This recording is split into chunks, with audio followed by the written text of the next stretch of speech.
Well, good morning, friends, and welcome to my channel. I am Crystal, and this is Homemaking on the Homestead. And in today's episode of Coffee with Crystal, I have a couple little things to share with you. I'm going to talk about some freezer cooking things and get your ideas and feedback. I have some frugal things to talk about and a little bit more. So grab your cup of coffee and let's have a chat.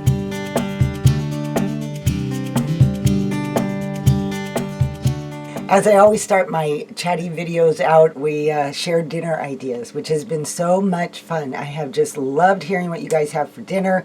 I've even used some of your recipes like I did last week and shared about that. And then, people come and get ideas and then maybe build upon that. And it's just a great way to create community and to share things that are really useful for all of us.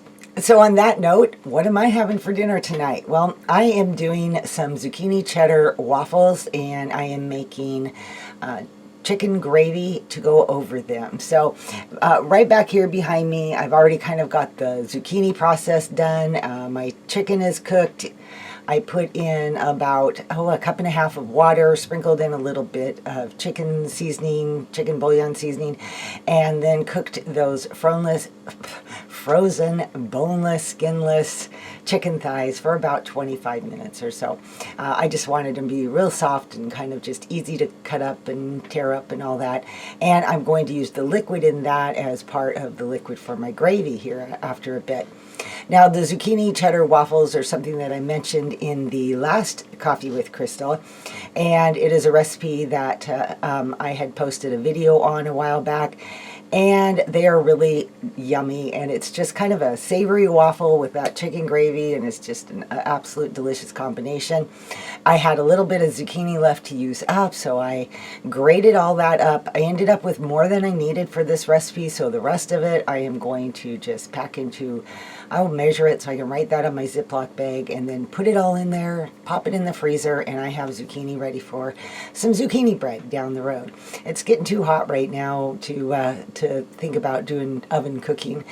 We had like a string of several days that were just fantastic. The weather had cooled down and I was able to use my oven a bit more. But I had my youngest son here visiting for about 4 days or so, and which was just wonderful. We had such a nice time together.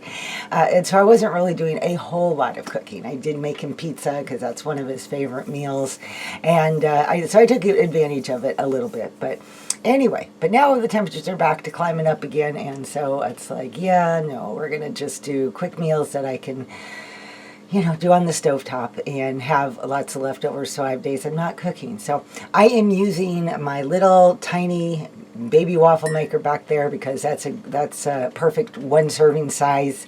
And then the rest of those, if I have leftover, can go in the freezer too, or we'll have it again tomorrow night.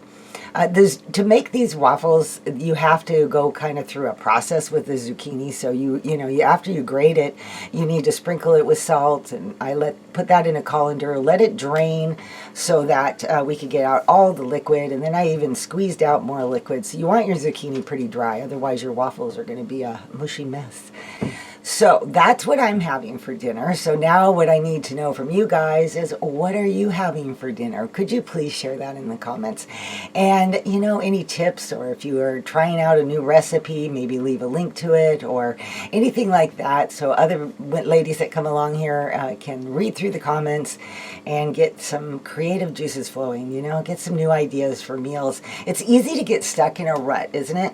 Where you just kind of do the same things over and over. My daughter and I were talking about that the other day. You make the same things over and over because that's where your mind is. So you're just stuck on a few meals and you're getting a little bit tired of them maybe. And so this would be a great way to maybe check out some new things and try out something different and, move beyond the regular routine. So I was looking through, I had some books from Thrift Books that I wanted to pick up, and a lot of them were suggestions you ladies gave me. I think it was after the last Coffee with Crystal about the books I'm reading, and you guys gave me some fantastic suggestions. So I went shopping on Thrift Books to see if I could find some, and I did. I found some of them. One of the books I found, which I did not order, I'll think about it, but because I had it at one point, let somebody borrow it. That was the end of that. But The book is called Once a Month Cooking, and it's a freezer cooking book. It's a method of cooking, 30 days of meals in about 2 or 3 days, and then you put them all in the freezer, and you don't have to cook again for the rest of the month. That is the general idea behind the book. And I really liked the whole concept. The book came out, I believe, in the early 90s, and so at that point I had a lot of kids, and we basically ate a new meal every night. We didn't have much leftovers in those days because we pretty much ate everything. So it was easy for me to plan those 30 meals. A lot of times you will make 2 or 3 of the same meal and then have that, so you're not making 30 brand new meals. I'm curious whether any of you ladies have ever tried that before. It's kind of like a step above the freezer cooking idea. I would be all over it probably today, but 30 meals for us would be, I don't know. It would be honed down to maybe 7 or 8 meals due to having leftovers and maybe wanting to try other things during the month. And so, it would be fairly simple, but I'd really have to think it out. That's the thing about when you're only feeding 2 people, is that it is really hard to hone down on what is the proper amount for 2 people when you have been feeding a large group. And it wasn't just my 8 kids that I was feeding that made me feed a large group. Oftentimes they would have friends over, we'd have company over. And then as I got to the teenage years, of course, I had a lot of teenagers at that point. And I had teenage boys, and, it was a lot of food to prepare. And your mind just begins to get in this big meal prep mode. And it is so hard to come down out of that. And I still, even after all this time now, I've been in empty nest for several years, and even now I still struggle with trying to get those portions down to something reasonable. At one point, I even kind of just gave up on it and thought, okay, well, if I cook a big meal, I will just freeze the leftovers, and then we can eat that, in a few days, the following week, or whatever. And I will still do that. So I don't really get too worked up about whether or not I have, is this going to feed us, the 2 of us tonight or whatever we can have leftovers, because we'll just eat them again the next day. I don't like food waste, so it's a great opportunity to just be able to cook and then know that I'm not going to have to cook for the next 2 or 3 days. And anything above and beyond that can be put into the freezer. It could be added to my freezer soup bag, anything like that, so that I have meals, things to work with for future meals. So that makes once a month cooking, how do you plan for that? Well, you don't, because you don't know always how much you're going to have left over. But I do like the idea of doing several meals, dividing them up into meal-sized portions for hubby and I, and then putting them in the freezer. And maybe just spend a concentrated few days doing that, and then not have to think a whole lot for the rest of the month. So I don't know, that might be something I try. Just curious if any of you guys are big freezer cookers, once a month cookers. Did you do that back in the day? And what do you think about that whole idea? So I had a couple frugal tips and a frugal thought that I wanted to share with you on this video. So my husband is currently painting the outside of our house. And that got me thinking about paint and frugality. And I remember several years ago, I wanted to get one of the bedrooms in the house painted. Now, my daughter, when they became teenagers, 15, 16 years old, I let them choose how they wanted to decorate their bedrooms and what color paint they wanted. So one of my daughters chose brown and red. So we had I think 2 red walls, 2 brown walls. I can't remember what we did the trim in.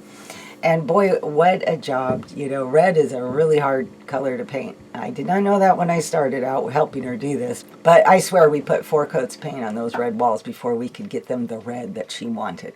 Then you fast forward to she moves out of the house. The bedroom is vacant now. I want to turn it into a guest room. And I don't want red and brown walls. You know, I mean, I'm all for letting my kids express their creativity that way, but I didn't want that anymore. So I figured that the best thing to do would be to just paint it white. And that's clean, it's fresh, and I thought that would work great. Of course, I put a good primer. I actually put outdoor primer on these walls because I knew that it was going to be really hard to take that dark paint and bring it up to a white level.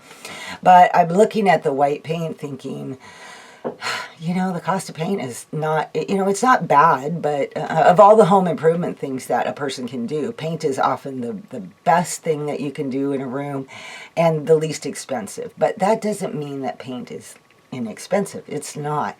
So I started searching around and I found a really neat thing that this was in, so I don't live far from Portland, Oregon. And so they have in their recycling, you know, basically it's where you take your garbage and your recycling to, and they take in your old paint. So people that have, you know, this much paint in the bottom of a can and they know they're never going to use it again, they can take it into Portland and they will take it for free.